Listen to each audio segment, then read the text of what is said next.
The uncertainty principle. The uncertainty principle was discovered by Werner Heisenberg in 1927. It is one of the most significant physics laws. അതിൻ്റെ statement നിങ്ങൾ first വണ്ണൊക്കെ പഠിച്ചിട്ടുണ്ടാവും, നിങ്ങൾക്ക് അറിയാവുന്നതാണ്. So it can be stated as follows. It is impossible to know the exact position and momentum of a microscopic object at the same time. So it is impossible to know the exact position and momentum of a microscopic object at the same time or simultaneously. Now, mathematically, this can be expressed as if delta x is the uncertainty in determination of the position of that object, or delta p is the uncertainty in the momentum of that particle, the product of uncertainty should be greater than or is equal to h by 4 pi. We can call this h by 2 pi. That is a term which frequently appears in quantum mechanics. So it is denoted as h cut or h bar. So delta, this can be written as uncertainty principle can be expressed as delta x delta p greater than or is equal to h cut by 2. ഇതിൻ്റെ അൺസർട്ടനിറ്റിയുടെ product എപ്പോഴും ഈ ഒരു order H cut planks കോൺസ്റ്റൻറ്റിൻ്റെ ഓർഡറിനേക്കാൾ കൂടുതലായിരിക്കും എന്നാണ് പറയുന്നത്. അപ്പോൾ ഇതൊരു ഫിസിക്സിലെ ഒരു സിഗ്നിഫിക്കൻറ്റ് ലോ ആണ് അൺസർട്ടനിറ്റി പ്രിൻസിപ്പിൾ എന്ന് പറയുന്നത്. സോ ഇത് പറയുന്നത് രണ്ടും പൊസിഷനും മൊമെൻറ്റവും കൃത്യമായിട്ട് ഒരേ സമയത്ത് കണ്ടുപിടിക്കാൻ പറ്റില്ല എന്നാണ് പറയുന്നത്. സോ ഇതൊരു എക്സ്പെരിമെൻ്റൽ ലിമിറ്റേഷൻ അല്ല. നമുക്കിനി ഭാവിയിൽ കൂടുതൽ നമുക്കിപ്പോൾ ഉള്ള ഇൻസ്ട്രുമെൻറ്റ്സ് ആക്യുറസി പോരാഞ്ഞതുകൊണ്ട് ഇനി ഭാവിയിൽ നല്ല ഇൻസ്ട്രുമെൻറ്റ്സ് വരുമ്പോൾ നമുക്ക് കണ്ടുപിടിക്കാമെന്ന് പറഞ്ഞാൽ അതല്ല അത് ഉദ്ദേശിക്കുന്നത്. So this is a fundamental principle. So fundamental limit of accuracy for the particle properties like position and momentum. അതിനി എത്ര ആക്യുറേറ്റ് ആയിട്ട് കണ്ടുപിടിക്കാൻ പറ്റുന്ന എക്യുപ്മെൻറ്റ് നമ്മൾ കണ്ടുപിടിച്ചാലും ഇത് പറ്റില്ല എന്നാണ്, ഇത് നമുക്ക് കൃത്യമായിട്ട് ഈ രണ്ട് കാര്യങ്ങൾ കൃത്യമായി കണ്ടുപിടിക്കാൻ പറ്റില്ല എന്നാണ് അൺസർട്ടനിറ്റി പ്രിൻസിപ്പിൾ പറയുന്നത്. So it is the fundamental limit to the accuracy to the particle properties. ഇനി ഇതിനെങ്ങനെ നമുക്കൊരു ഫിസിക്സ് പോയിൻ്റ് ഓഫ് വ്യൂവിൽ എക്സ്പ്ലെയിൻ ചെയ്യാമെന്ന് നോക്കാം. രണ്ട് എക്സ്പ്ലനേഷനാണ് നമ്മളിപ്പോൾ ഡ്യുവൽ നേച്ചർ, വേവ് പർട്ടിക്കൽ ഡ്യുവാലിറ്റിയാണ് ഈ ചാപ്റ്ററിൽ നമ്മൾ എസ്റ്റാബ്ലിഷ് ചെയ്തുകൊണ്ടിരിക്കുന്നത്. അപ്പോൾ രണ്ട് പ്രോപ്പർട്ടി ഉപയോഗിച്ചുകൊണ്ട് നമുക്ക് ഇതിനൊരു എക്സ്പ്ലനേഷൻ കൊടുക്കാൻ പറ്റും. First explanation is based on the wave property. So നമ്മൾ വേവ് ഫംഗ്ഷൻ ഇൻട്രൊഡ്യൂസ് ചെയ്ത് പറഞ്ഞായിരുന്നു, wave function itself has no physical significance but mod psi square gives the probability density. So mod psi square എന്ന് പറഞ്ഞാൽ it is the probability, അല്ലെങ്കിൽ അത് ആ ഒരു ഒബ്ജക്റ്റിനെ അവിടെ കാണാനുള്ള പ്രോബബിലിറ്റി, അതിൻ്റെ പ്രസൻസ് കാണാനുള്ള പ്രോബബിലിറ്റി എക്സ്പെരിമെൻ്റലി ഡിറ്റർമിൻ ചെയ്താൽ അവിടെ കാണാനുള്ള പ്രോബബിലിറ്റിയാണ് മോഡ് സൈ സ്ക്വയർ കാണിക്കുന്നത്. ഇനി നമ്മൾ പറഞ്ഞായിരുന്നു ഒരു പർട്ടിക്കിൾ ഉണ്ടെങ്കിൽ ആ പർട്ടിക്കിളിനെ ഡിനോട്ട് ചെയ്യാനായിട്ട് നമുക്കൊരു, അല്ലെങ്കിൽ അതിൻ്റെ വേവ് എന്ന് പറഞ്ഞാൽ ഒരു വേവ് ഗ്രൂപ്പാണ് വരേണ്ടത്. കാരണം എന്താണ്, വേവ് ഗ്രൂപ്പ് വന്നാലാണ് അതിൻ്റെ പ്രോബബിലിറ്റി നമുക്ക് മാക്സിമം, അതിൻ്റെ പ്രോബബിലിറ്റി ആ പർട്ടിക്കുലർ കാണാനുള്ള മാക്സിമം പ്രോബബിലിറ്റി അതിൻ്റെ സെൻറ്ററിൽ തന്നെയാണ് വരേണ്ടത്. പിന്നെ ക്വാണ്ടം മെക്കാനിക്സ് അനുസരിച്ച് ഈ അൺസർട്ടനിറ്റി ഉള്ളതുകൊണ്ട് രണ്ട് സൈഡിലേക്കും പോകുമ്പോൾ അതിൽ നിന്ന് അതിൻ്റെ എക്സാക്ട് പൊസിഷനിൽ നീങ്ങി പോകുമ്പോൾ പ്രോബബിലിറ്റി കുറയണം. അപ്പോൾ നമ്മൾ എക്സ്പെക്റ്റ് ചെയ്യുന്ന ഒരു വേവ് ഗ്രൂപ്പാണ് ഒരു പർട്ടിക്കുലറിനെ അസോസിയേറ്റ് ചെയ്യുന്ന വേവ് ഫംഗ്ഷൻ നമ്മൾ എക്സ്പെക്റ്റ് ചെയ്യുന്നത്. ഇനി അതിൻ്റെ പ്രോബബിലിറ്റി എടുക്കുകയാണെങ്കിൽ അതിൻ്റെ സെൻറ്ററിൽ അതിൻ്റെ മാക്സിമം പോയിന്റ് വരണം, രണ്ട് സൈഡിലേക്ക് പോകുമ്പോഴും അത് കുറഞ്ഞു വരണം. പക്ഷേ അത് ക്വാണ്ടം മെക്കാനിക്സ് അനുസരിച്ച് അത് എക്സാക്ട്ലി സീറോ അല്ല, അതിങ്ങനെ ഡിസ്ട്രിബ്യൂട്ട് ചെയ്തിരിക്കുകയാണ്. So mod psi square is maximum at the middle of the group, mod psi square but mod psi square is not equal to zero. അപ്പോൾ അപ്പുറത്തും കാണാനുള്ള പ്രോബബിലിറ്റി ഉണ്ട്, പക്ഷേ അത് ഗ്രാജുവലായിട്ട് കുറഞ്ഞു വരികയാണ് ചെയ്യുന്നത്. ഇനി എങ്ങനെ ഈ വേവ് പ്രോപ്പർട്ടി ഉപയോഗിച്ച് നമുക്ക് എക്സ്പ്ലെയിൻ ചെയ്യാൻ നോക്കാം. സപ്പോസ് നമുക്ക് ഇതിൻ്റെ പൊസിഷൻ കൃത്യമായിട്ട് കണ്ടുപിടിച്ചു എന്ന് വിചാരിക്കുക. പൊസിഷൻ നമുക്ക് കൃത്യമായിട്ട് കിട്ടി, ഇവിടെയാണ് അതിൻ്റെ പൊസിഷൻ എന്ന് വിചാരിക്കുക. അങ്ങനെ പൊസിഷൻ കൃത്യമായിട്ട് കണ്ടുപിടിക്കണമെങ്കിൽ ഈ പ്രോബബിലിറ്റി എങ്ങനെയായിരിക്കണം, ഈ പ്രോബബിലിറ്റി അവിടെ ഷാർപ്പായിട്ട് ഇങ്ങനൊരു പ്രോബബിലിറ്റി ഡിസ്ട്രിബ്യൂഷനാണ് നമുക്ക് കിട്ടേണ്ടത്. അതായത് അവിടെ മാത്രം ആ പർട്ടിക്കുലർ എവിടെയാണ് ഇരിക്കുന്നത് അവിടെ മാത്രം ഷാർപ്പായിട്ട് ഒരു പീക്കാണ് കിട്ടേണ്ടത്. സോ അങ്ങനെ ഷാർപ്പായിട്ട് വേവ് ഫംഗ്ഷൻ കിട്ടണമെങ്കിൽ മോഡ് സൈ സ്ക്വയർ അങ്ങനെ കിട്ടണമെങ്കിൽ എന്താ വേണം, വേവ് ഫംഗ്ഷനും അതുപോലെ തന്നെ ഷാർപ്പായിട്ട് ആ പോയിന്റിൽ മാത്രം വരുന്ന രീതിയിൽ അത്തരം ഒരു വേവ് ഗ്രൂപ്പാണ്, ഇവിടെ മാത്രം ഒതുങ്ങി നിൽക്കുന്ന ഒരു വേവ് ഗ്രൂപ്പാണ്. അങ്ങനെ ഒരു വേവ് ഗ്രൂപ്പ് കിട്ടിയാൽ മാത്രമാണ് അതിൻ്റെ പ്രോബബിലിറ്റി ഡെൻസിറ്റി ഇങ്ങനെ ആ പോയിന്റിൽ മാത്രം വരികയും നമുക്ക് കൃത്യമായിട്ട് പൊസിഷൻ കണ്ടുപിടിക്കാൻ പറ്റും. അപ്പോൾ പൊസിഷൻ കൃത്യമായിട്ട് കിട്ടിക്കഴിഞ്ഞാൽ അതിനർത്ഥം ഒരു നാരോവർ വേവ് ഗ്രൂപ്പാണ്. അപ്പോൾ വേവ് ഗ്രൂപ്പ് നാരോ ആണെങ്കിൽ നമ്മൾ എങ്ങനെയാണ് ഈ വേവ് ഗ്രൂപ്പ് ഉണ്ടാകുന്നത്, നമ്മൾ സൗണ്ടിൻ്റെ ബീറ്റ്സിൻ്റെ എക്സാമ്പിൾ പറഞ്ഞു. ഒന്നിൽ കൂടുതൽ ഫ്രീക്വൻസിയിലുള്ള വേവ്സ് കമ്പൈൻ ചെയ്തിട്ടാണ് ഇതുപോലെ വേവ് ഗ്രൂപ്പ് ഉണ്ടാകുന്നത്. അപ്പോൾ വളരെ ഷാർപ്പായിട്ടുള്ളൊരു വേവ് ഗ്രൂപ്പാണ് നമുക്ക് വേണ്ടതെങ്കിൽ കൂടുതൽ ഫ്രീക്വൻസി കമ്പോണൻസ് അതിൽ ആഡ് ചെയ്യണം. കൂടുതൽ ഫ്രീക്വൻസി ആഡ് ചെയ്താൽ മാത്രമാണ് നമുക്ക് ഇതുപോലുള്ളൊരു വേവ് ഗ്രൂപ്പ് കിട്ടാൻ പോകുന്നുള്ളൂ. അപ്പോൾ ഇവിടെ നമ്മൾ പൊസിഷൻ കൃത്യമായിട്ട് കണ്ടുപിടിച്ചു എന്ന് പറഞ്ഞാൽ അതിനർത്ഥം നമ്മളതിൻ്റെ വേവ് ഗ്രൂപ്പ്, അതിൻ്റെ പ്രോബബിലിറ്റി വളരെ ഷാർപ്പാണ്. അതല്ലെങ്കിൽ വേവ് ഗ്രൂപ്പ് വളരെ നാരോ ആണ്. നാരോ വേവ് ഗ്രൂപ്പ് ആണെങ്കിൽ അതിൽ കൂടുതൽ ഫ്രീക്വൻസി കമ്പോണൻസ് ഉണ്ടാകും, അല്ലെങ്കിൽ കൂടുതൽ വേവ് ലെങ്ത് ഇൻവോൾവ് ആയിട്ടുള്ള വേവുകളുടെ സൂപ്പർ പൊസിഷനാണ്. അത് ആഡ് ചെയ്യുമ്പോഴാണ് നമുക്ക് ഇങ്ങനെ ഒരു വേവ് ഗ്രൂപ്പ് കിട്ടുന്നത്. അപ്പോൾ lambda of the wave is not well defined. അപ്പോൾ കൃത്യമായിട്ട് ലാംഡ എത്രയാണെന്ന് നമുക്ക് പറയാൻ പറ്റില്ല. കൂടുതൽ ലാംഡകൾ ഉള്ള വേവ്സ് ആഡ് ചെയ്യുമ്പോഴാണ് നമുക്ക് അങ്ങനെ ഒരു വേവ് ഗ്രൂപ്പ് കിട്ടുന്നത്. അപ്പോൾ ലാംഡ പ്രിസൈസ് അല്ല. ഇനി ഡി ബ്രോഗ്ലി വേവ് ലെങ്ത്തിൻ്റെ ഇക്വേഷൻ അറിയാം, lambda is equal to h/p. അപ്പോൾ ലാംഡ പ്രിസൈസ് അല്ല, ലാംഡ കൂടുതലുണ്ട്, അല്ലെങ്കിൽ ലാംഡയുടെ റേഞ്ച് വളരെ കൂടുതലാണെങ്കിൽ അതുപോലെ തന്നെ മൊമെൻറ്റത്തിൻ്റെ h കോൺസ്റ്റൻ്റ് ആണ്, അപ്പോൾ മൊമെൻറ്റത്തിൻ്റെ റേഞ്ച് കൂടുതലാണ്. So p is equal to mv. അപ്പോൾ ലാംഡ പ്രിസൈസ് അല്ലെങ്കിൽ ഡി ബ്രോഗ്ലി ഇക്വേഷൻ അനുസരിച്ച് momentum is also not precise. അതായത് പ്രിസൈസ് പൊസിഷൻ നമ്മൾ ഫിക്സ് ചെയ്ത് കഴിഞ്ഞാൽ മൊമെൻറ്റത്തിൻ്റെ ആക്യുറസി പോകും. അതാണ് പറയുന്നത്, ഇത് രണ്ടിൻ്റെയും പ്രോഡക്റ്റ് ഇതിൻ്റെ ആക്യുറസി ഈ ലിമിറ്റിൽ നിൽക്കും. ഒരു കാര്യം നമ്മൾ കൃത്യമായിട്ട് കണ്ടുപിടിച്ചാൽ രണ്ടാമത്തെ കാര്യം കൃത്യമായിട്ട് നമുക്ക് അറ്റ് ദ സെയിം ടൈമിൽ കണ്ടുപിടിക്കാൻ പറ്റില്ല. ഇനി ഇത് തിരിച്ച് നമുക്ക് ആർഗ്യൂ ചെയ്യാം. പ്രിസൈസ് മൊമെൻറ്റം നമ്മൾ കൃത്യമായിട്ട് കണ്ടുപിടിച്ചു എന്ന് വിചാരിക്കാം. മൊമെൻറ്റം കിട്ടിക്കഴിഞ്ഞാൽ നമുക്ക് ഈ റിലേഷൻ അനുസരിച്ച് lambda is equal to h/p ആണ്. മൊമെൻറ്റം കിട്ടിക്കഴിഞ്ഞാൽ lambda is clearly define. P clearly precise ആണെങ്കിൽ lambda is also clear. Lambda clear എന്ന് പറഞ്ഞാൽ ഒരു സിംഗിൾ ഫ്രീക്വൻസി, അല്ലെങ്കിൽ വളരെ കൃത്യമായിട്ടുള്ള വളരെ നാരോ ആയിട്ടുള്ള ഒരു റേഞ്ച് ഓഫ് ഫ്രീക്വൻസിയാണ് ഉള്ളത്. അപ്പോൾ അത്തരം ഫ്രീക്വൻസി വരുന്ന, അല്ലെങ്കിൽ അത്തരം വേവ് ലെങ്ത് വരുന്ന ഒരു വേവ് എന്ന് പറഞ്ഞ ഒരു വേവ് ട്രെയിനാണ്. അപ്പോൾ അത്തരം വേവ് എന്ന് പറഞ്ഞാൽ ഇങ്ങനെ ഒരു വേവ് ആയിരിക്കും വരുന്നത്. പക്ഷേ അതിൻ്റെ മോഡ് സൈ സ്ക്വയർ എടുത്താൽ എല്ലായിടത്തും അതിൻ്റെ പ്രോബബിലിറ്റി ഉണ്ട്. ആ പ്രോബബിലിറ്റി ഇങ്ങനെ എക്സ്റ്റെൻഡ് ചെയ്ത് പോയിരിക്കുകയാണ്, ഡിസ്ട്രിബ്യൂട്ട് ചെയ്ത് പോയിരിക്കുകയാണ്. അപ്പോൾ ഈ പ്രോബബിലിറ്റി ഡെൻസിറ്റി എന്ന് പറഞ്ഞാൽ എന്താണ്? ആ പർട്ടിക്കുലർ ആക്ച്വലി കാണാനുള്ള പ്രോബബിലിറ്റിയാണ്. അപ്പോൾ ഇതിൻ്റെ പ്രോബബിലിറ്റി എവിടെയാണ് നമുക്ക് കൃത്യമായിട്ട് പറയാൻ പറ്റില്ല. ഇവിടെ മാക്സിമം പ്രോബബിലിറ്റി ഉണ്ട്, പക്ഷേ ഇങ്ങോട്ട് പോകുമ്പോൾ ഇവിടേക്ക് പോകുമ്പോൾ ഇവിടെയൊക്കെ പ്രോബബിലിറ്റി ഉണ്ട് എന്ന് പറഞ്ഞാൽ നമുക്ക് എവിടെയാണെന്ന് കൃത്യമായിട്ട് ആ പൊസിഷൻ, പ്രോബബിലിറ്റി ഡെൻസിറ്റി എന്ന് പറഞ്ഞാൽ പൊസിഷൻ ആ ഒബ്ജക്റ്റിൻ്റെ ഫിസിക്കൽ പ്രസൻസ് ആണ്, എവിടെയാണുള്ളതെന്നാണ് കാണുന്നത്.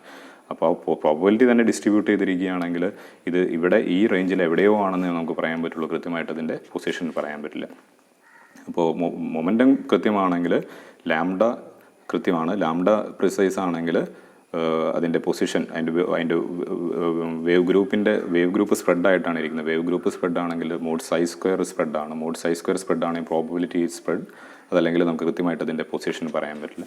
അപ്പോൾ ഈ രീതിയിൽ നമുക്ക് വേവ് പ്രോപ്പർട്ടി ഉപയോഗിച്ച് അൺസർട്ടനിറ്റി പ്രിൻസിപ്പിളിനെ എക്സ്പ്ലെയിൻ ചെയ്യാം. വളരെ രസകരമായിട്ട് ഈ ബുക്കിൽ എക്സ്പ്ലെയിൻ ചെയ്തിട്ടുണ്ട്.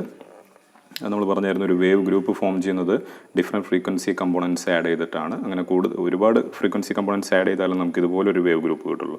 2 വേവ് ആഡ് ചെയ്തിട്ടുണ്ടെങ്കിൽ നമുക്ക് ബീറ്റ്സ് പോലുള്ള കാര്യങ്ങളാണ് കിട്ടുക. അപ്പോൾ ഇങ്ങനെ മിഡിലിൽ പ്രോബബിലിറ്റിയും ബാക്കി എല്ലായിടത്തും വാനിഷ് ചെയ്യുന്ന രീതിയിലേക്ക്, അങ്ങനെ കുറഞ്ഞു വരുന്ന രീതിയിലേക്ക് വേണമെങ്കിൽ നമുക്ക് കൂടുതൽ ഫ്രീക്വൻസിയുള്ള ലാംഡ വേവ് ലെങ്ത്തുകളുള്ള വേവുകൾ ആഡ് ചെയ്തേ പറ്റും. അപ്പോൾ അതിനെ മനോഹരമായിട്ട് നമുക്കൊരു മാത്തമാറ്റിക്കൽ തിയറി, ഫുറിയർ ട്രാൻസ്ഫോം ഉപയോഗിച്ച് വേണമെങ്കിൽ എഴുതാം. വേവ് ഫംഗ്ഷൻ എന്ന് പറഞ്ഞാൽ it is A Fourier transform of different frequency components. G of K എന്ന് പറഞ്ഞ വേവ് നമ്പറാണ്, അല്ലെങ്കിൽ വേവ് ലെങ്ത്തിനെ സൂചിപ്പിക്കുന്നതാണ്. അപ്പോൾ ഡിഫറെൻറ്റ് ഫ്രീക്വൻസി കമ്പോണൻസ് ആഡ് ചെയ്യുമ്പോഴാണ് നമുക്ക് ഇങ്ങനെ കിട്ടുന്നത്. ഇനി ഇതിനെ സ്റ്റഡി ചെയ്യുകയാണെങ്കിൽ, ഫുറിയർ ട്രാൻസ്ഫോം ഉപയോഗിച്ച് സ്റ്റഡി ചെയ്യുകയാണെങ്കിൽ നമുക്ക് കാണാം വളരെ ഷാർപ്പായിട്ടുള്ളൊരു വേവ് ഫംഗ്ഷൻ, ഇത് സൈ ആണ്, വളരെ ഷാർപ്പായിട്ടുള്ളൊരു വേവ് ഫംഗ്ഷൻ വേണമെങ്കിൽ, അത്തരം ഒരു വേവ് ഗ്രൂപ്പാണ് നമുക്ക് വേണ്ടതെങ്കിൽ നമുക്ക് ഒരു റേഞ്ച് ഓഫ് ഫ്രീക്വൻസി, അല്ലെങ്കിൽ ലാംഡ, അല്ലെങ്കിൽ വേവ് നമ്പർ വേണ്ടി വരും. ഇതുപോലെ കുറച്ച് സ്പ്രെഡായിട്ടിരിക്കുന്ന വേവ് ഗ്രൂപ്പ് ആണെങ്കിൽ നമുക്ക് കുറച്ച് കമ്പോണൻസ് ഫ്രീക്വൻസി മതി. അപ്പോൾ നമുക്കതിൻ്റെ ഫ്രീക്വൻസി, അല്ലെങ്കിൽ വേവ് ലെങ്ത്ത്, അല്ലെങ്കിൽ അതിൻ്റെ മൊമെൻറ്റം കുറച്ചും കൂടി നന്നായിട്ട് കണ്ടുപിടിക്കാൻ പറ്റും. ഇനി വളരെ സ്പ്രെഡായിട്ടിരിക്കുന്ന ഒരു വേവ് ഫംഗ്ഷൻ ആണെങ്കിൽ അതിൻ്റെ ലാംഡ വളരെ കൃത്യമായിരിക്കും. ലാംഡ എന്ന് പറഞ്ഞാൽ ലാംഡ അല്ലെങ്കിൽ കെ വളരെ ഷാർപ്പായിരിക്കും. അങ്ങനെയാണെങ്കിൽ നമുക്കതിൻ്റെ മൊമെൻറ്റം കൃത്യമായിട്ട് കണ്ടുപിടിക്കാം. പക്ഷേ എന്തുപറ്റി, ഇത് സ്പ്രെഡായിട്ടിരിക്കുകയാണ്, പൊസിഷനെ കുറിച്ച് നമുക്ക് പറയാൻ പറ്റില്ല. അപ്പോൾ അത് ഫ്രീ ട്രാൻസ്ഫോം ഉപയോഗിച്ച് നമുക്ക് ഈസി ആയിട്ട് പറയാം. അപ്പോൾ ഇതാണ് വേവ് എക്സ്പ്ലനേഷൻ പറയുന്നത്. Second explanation is using particle property ഉപയോഗിച്ച് പറയുകയാണെങ്കിൽ, നമ്മളൊരു ഒബ്ജക്റ്റിനെ നോക്കുക, നമ്മൾ അതിൻ്റെ പൊസിഷൻ കണ്ടുപിടിക്കാനായിട്ട് നമ്മൾ ശ്രമിക്കുമ്പോൾ എന്താ ചെയ്യണം, ഒരു മൈക്രോസ്കോപ്പ് ഉപയോഗിച്ചിട്ടൊരു മൈക്രോസ്കോപ്പിക് ഒബ്ജക്റ്റിൻ്റെ പൊസിഷൻ കണ്ടുപിടിക്കാനായിട്ട് നമ്മൾ ശ്രമിക്കുമ്പോൾ നമ്മളൊരു സോഴ്സ് ഉപയോഗിക്കണം. ഈ ഒരു ഒബ്ജക്റ്റിനെയാണ് നമ്മൾ കണ്ടുപിടിക്കാൻ പോകുന്നത്, ഇവിടെയാണ് ഒരു മൈക്രോസ്കോപ്പ് ഉപയോഗിച്ചിട്ടാണ് നമ്മൾ നോക്കുന്നതെങ്കിൽ ഈ ഒബ്ജക്റ്റിനെ നോക്കാനായിട്ട് നമ്മളൊരു ലൈറ്റ് ഉപയോഗിക്കും. ആ ലൈറ്റ് ഇതിനെ വന്ന് ഹിറ്റ് ചെയ്തിട്ട് തിരിച്ച് ഇവിടേക്ക് വരുമ്പോഴാണ് നമ്മൾ ആ ഒബ്ജക്റ്റിനെ കാണുന്നത്, അതിൻ്റെ പൊസിഷൻ എവിടെയാണ് നമ്മൾ മനസ്സിലാക്കുന്നത്. ഇനി ഈ വരുന്ന ലൈറ്റ് അതിൻ്റെ വേവ് ലെങ്ത് ലാംഡ ആണെങ്കിൽ, അത് ഇലക്ട്രോമാഗ്നറ്റിക് വേവ് ആണെങ്കിൽ അതിനൊരു ഫോട്ടോൺ മൊമെൻറ്റം നമുക്ക് പറയാം, ഇറ്റ് ഈസ് h/λ. അപ്പോൾ h/λ മൊമെൻറ്റത്തോടു കൂടിയാണ് ഇത് വരുന്നത്.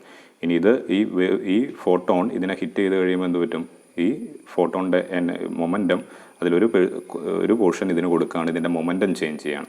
ഇനിയാണ് നമ്മളിതിനെ കാണുന്നത്. പക്ഷേ നമ്മൾ കാണുന്ന ആ സമയത്ത് എന്ത് പറ്റി, ഇതിൻ്റെ മൊമെൻറ്റം ഇനീഷ്യലി ചിലപ്പോൾ അത് റെസ്റ്റിലായിരുന്നിരിക്കാം, പക്ഷേ നമ്മൾ നോക്കുന്ന ആ മൊമെൻറ്റിൽ അതിൻ്റെ മൊമെൻറ്റം ചേഞ്ച് ചെയ്യുകയാണ്. അപ്പോൾ നമുക്ക് കൃത്യമായിട്ട് അതിൻ്റെ പൊസിഷനെക്കുറിച്ച് നമുക്ക് കാര്യം മനസ്സിലാവും. ഈ വേവ് വന്നിട്ട് ഇവിടെ തിരിച്ചു വരുമ്പോൾ പൊസിഷൻ എവിടെയാണെന്ന് മനസ്സിലാവും, പക്ഷേ അതിൻ്റെ മൊമെൻറ്റം ചേഞ്ച് ചെയ്തിട്ടുണ്ടാവും.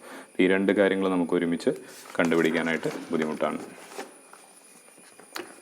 നേരത്തെ പറഞ്ഞ കൺസെപ്റ്റാണ്. ഇനീഷ്യൽ ഒരു ഫോട്ടോൺ വന്ന് വീഴുകയാണെങ്കിൽ, ഫോർ എക്സാമ്പിൾ ഒരു ഇലക്ട്രോൺ നമ്മൾ നോക്കുകയാണെങ്കിൽ, ആ ഫോട്ടോൺ ഒറിജിനൽ സ്പീഡ് ഒരു പർട്ടിക്കുലർ സ്പീഡിൽ പോവുകയായിരിക്കും. പക്ഷേ ഇത് വന്ന് ഹിറ്റ് ചെയ്ത് കഴിയുമ്പോൾ അതിൻ്റെ മൊമെൻറ്റം അതിലേക്ക് കൊടുക്കുകയാണ്. അപ്പോൾ ഒരു ഫൈനൽ മൊമെൻ്റായിട്ട് അത് മാറുകയാണ്. നമുക്ക് കൃത്യമായിട്ട് പൊസിഷൻ കിട്ടുമായിരിക്കും, പക്ഷേ മൊമെൻറ്റം ചേഞ്ച് ചെയ്യണം. അപ്പോൾ പർട്ടിക്കുലർ ആസ്പെക്റ്റ് ഉപയോഗിച്ച് നമുക്കതിനെ എക്സ്പ്ലെയിൻ ചെയ്യാം. ഇനി ഈ ചേഞ്ച് ഇൻ മൊമെൻറ്റം, ഒരു ഇലക്ട്രോൺ നമ്മൾ ഒബ്സർവ് ചെയ്യുമ്പോൾ, ഒരു ഫോട്ടോൺ ഉപയോഗിച്ച് ഒബ്സർവ് ചെയ്യുമ്പോൾ അതിൽ വരുന്ന ചേഞ്ച് ഇൻ മൊമെൻറ്റത്തിൻ്റെ ഓർഡർ എന്തായിരിക്കും? ഫോട്ടോണിൻ്റെ മൊമെൻറ്റത്തിൻ്റെ തന്നെയായിരിക്കും. ഫോട്ടോൻ്റെ മൊമെൻറ്റം h/λ ആണെങ്കിൽ മാക്സിമം ആ മൊമെൻറ്റം, ആ ഓർഡറിലുള്ള മൊമെൻറ്റം ആയിരിക്കും ഒരു ഫോട്ടോൺ ഇലക്ട്രോണിന് കൊടുക്കാൻ പറ്റും. അപ്പോൾ ഈ ഇലക്ട്രോണിൻ്റെ മൊമെൻറ്റത്തിൽ വരുന്ന ചേഞ്ച് എന്ന് പറഞ്ഞാൽ ഫോട്ടോണിൻ്റെ ആ മൊമെൻറ്റം തന്നെയായിരിക്കും. Δp is of the order of h/λ. ഈ ലൈറ്റിന് നമുക്കൊരു ഡ്യുവൽ നേച്ചർ ഉണ്ടെന്ന് പറഞ്ഞു. ലൈറ്റിന് വേവ് നേച്ചറുണ്ട്, പർട്ടിക്കൽ നേച്ചറും ഉണ്ട്. അതുകൊണ്ട് തന്നെ ലൈറ്റ് ഉപയോഗിച്ച് അല്ലെങ്കിൽ ഒരു വേവ് ഉപയോഗിച്ച് ഒരു ഇലക്ട്രോണിനെ കണ്ടുപിടിക്കാൻ ശ്രമിക്കുമ്പോൾ നമുക്കതിൻ്റെ പൊസിഷനിൽ ഇതിൻ്റെ വേവ് ലെങ്ത്തിൻ്റെ ഓർഡറിൽ ഒരു ഡിസോർഡർ പ്രതീക്ഷിക്കാം.